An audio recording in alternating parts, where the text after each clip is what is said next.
Alright guys, here it is, the 3D printed rock tumbler. This snaps onto the base.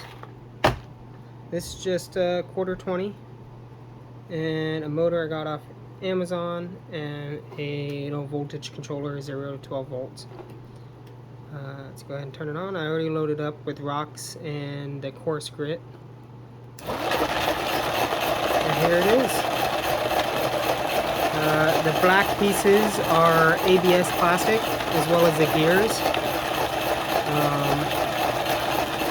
On this side, I made my own gear for the motor and for the housing.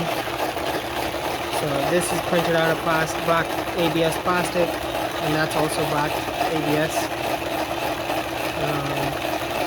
We'll see how it goes.